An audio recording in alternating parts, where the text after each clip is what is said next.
Hello. Today is obviously Thanksgiving, so happy Thanksgiving to everybody. And I figured it'd be very good to just speak about the film that came out last year, a horror film, Thanksgiving. Um, I did not see this when it originally came out um, in theaters, but I wanted to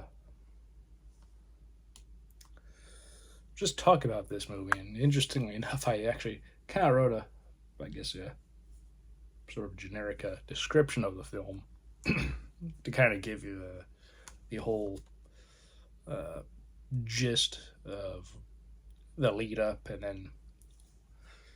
uh, and you could probably either see what will happen from all that, and then because this is a film that is obviously a slasher film.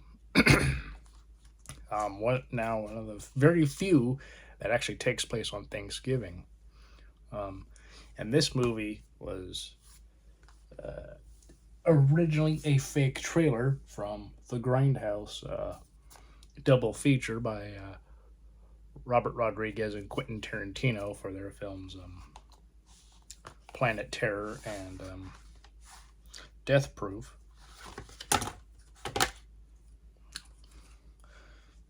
And and you can see all this. There were fake trailers of Werewolf Women of the SS. Don't. Um, the trailer for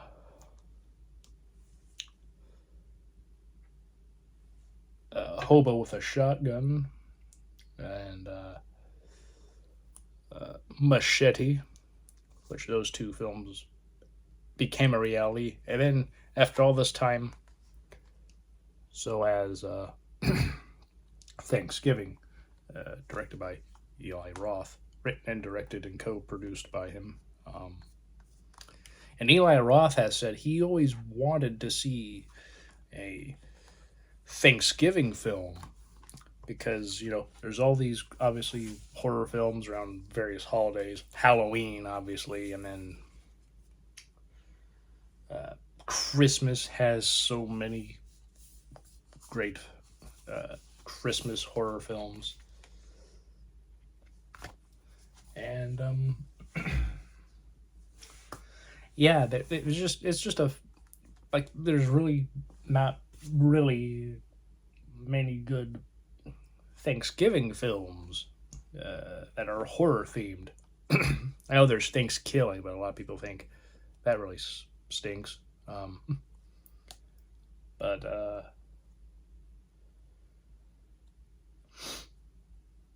but yeah, um, so in Plymouth, Massachusetts, Thanksgiving night, Jessica Wright, her boyfriend Bobby, and friends go to a Right Mart, parody of Walmart, which is a store that Jessica's father owns.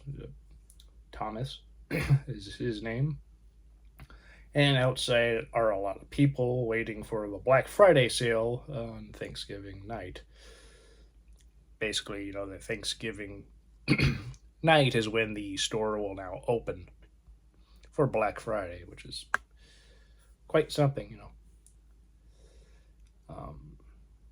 So people are waiting, and then there's a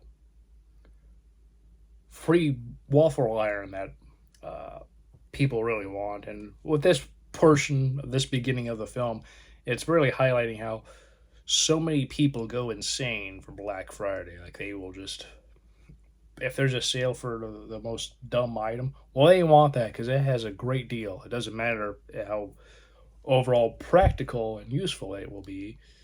You know, they just want it because it could be like, depending on what it is, it could be like 50% off or 40 or something. A very big deal, and so people will want it. And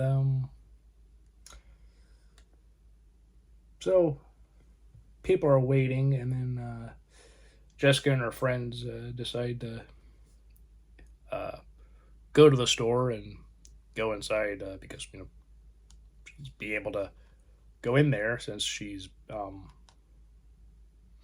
daughter of the owner, so she probably has a key. And so they go in, and it's because one of her friends, Evan, needs a new phone because he got into a fight with somebody from a rival football team, and his phone got broke, and so he needs a new one. And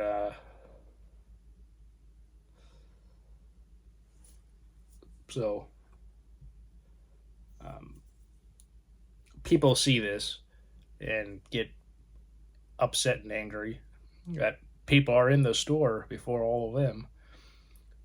Um, and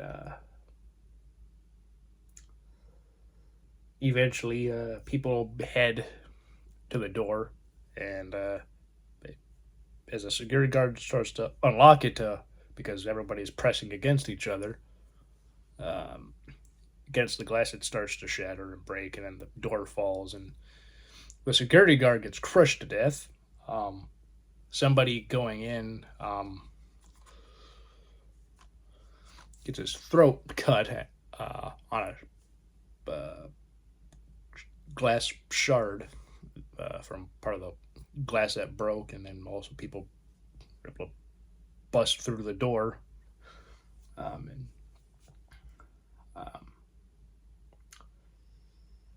um, and then a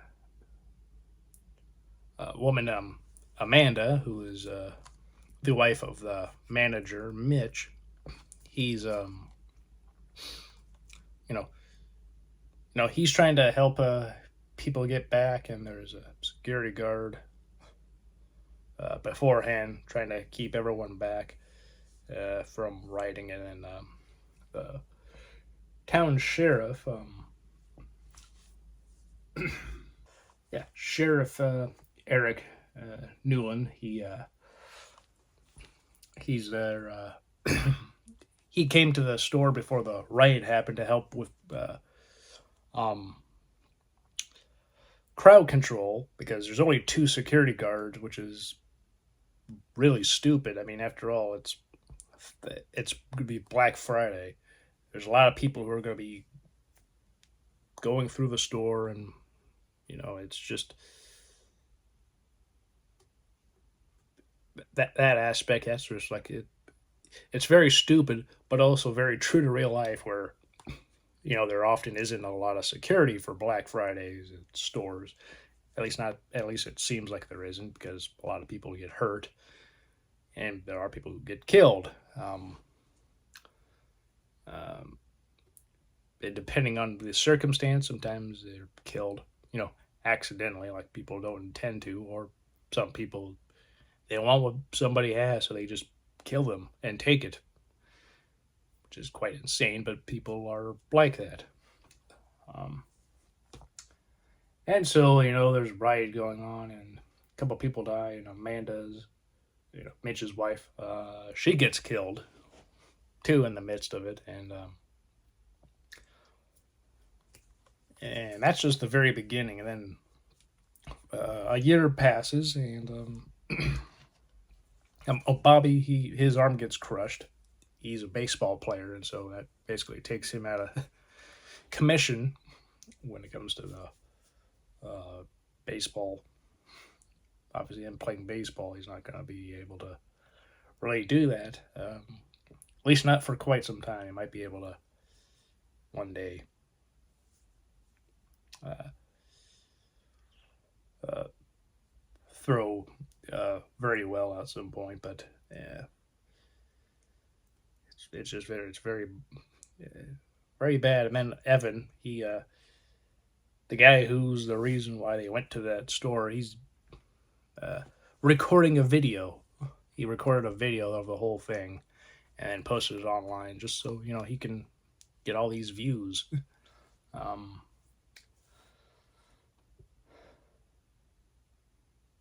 and afterwards. Bobby, he left town for about a year, and then he comes back, and around this time, you know, there's like a new deputy, and there's going to be another sale at Right Mart, which people are understandably upset about. Like after what happened, that's just is the because Thomas, he's acting like nothing. Like it's very sad and tragic, but we're going to uh, try to move on and act as if all is well, even though uh, it's just something that seen as very tone deaf by most people, and so somebody actually starts to hunt down people who were responsible one way or another for the riot and causing the deaths and many injuries of people. Um, and they're wearing a John Carver mask, which seems to be every like Thanksgiving now. Like there's, you know, wear a you wear this because John Carver was the first governor of Plymouth County, which is what Massachusetts was before the United States of America was formed. At which point, or Plymouth Colony, colony. Might be a county named Plymouth there. I don't know. I'm obviously not from Massachusetts, but yeah, the Plymouth Colony.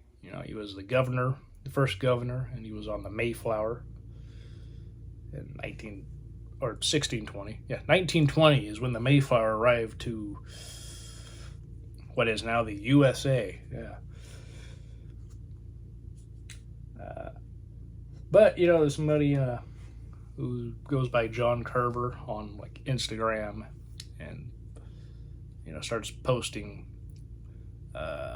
pictures tagging various like Jessica and her friends and other people who in one way or another was a part of the riot, directly or indirectly, like Thomas and his new wife, Jessica's stepmom, and all of her friends, and just anybody and everybody that had any kind of hand in the riot in one way or another. And it's quite a fascinating film. Obviously you find out who the killer is, but and obviously it could be like, oh, some people will be like, oh, it was quite easy to figure out who it was, and some people were like, it was kind of a shock. I was kind of like, I had my suspicions throughout the film about who it was, and they were confirmed. So I mean, you could say it was very predictable in the sense of who the killer is, but then of course there are people who are questioning how that works. So I'm not going to say who it is at all, but there's a good amount of people in here who are from fairly well known to fairly up and newcomers. Patrick Dempsey, who plays the sheriff, Addison Ray, Jalen Thomas Brooks, Nell Verlaque. I don't know. Some of these people, this is like the first thing I ever saw them in. And Rick Hoffman is in this, as is Gina Gershon. So yeah, a film that started off as a fake trailer in the Grindhouse double feature has become a reality.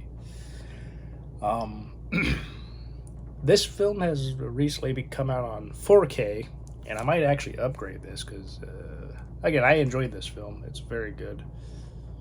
Again, might be fairly predictable in the sense of a kind of a whodunit slasher film in terms of who the killer is, but at the same time, it's a fun film.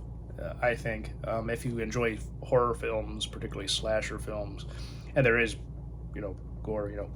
It's rated R for strong, bloody horror, violence, and gore. There's pervasive language and some sexual material.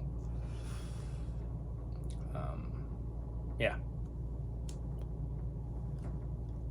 very good film, in my opinion. And there is a sequel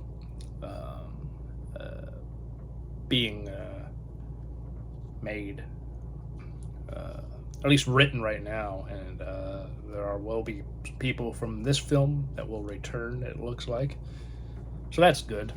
I always like when franchises do try to keep some kind of continuity. So that'll be interesting just to see what will happen with the follow up.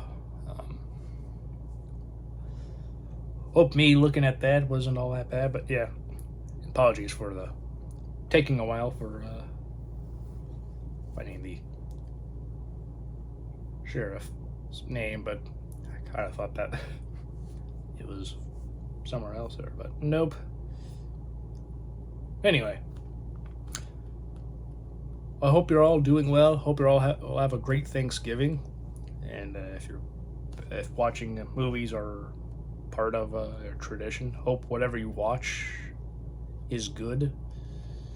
I'm sure there will be some who won't watch this, perhaps, but probably like Planes, Trains, and Automobiles here in America, at least, as a tradition of sorts around here. And yeah, I will see you all next time. Please take care, have a great day, and a great weekend. Bye.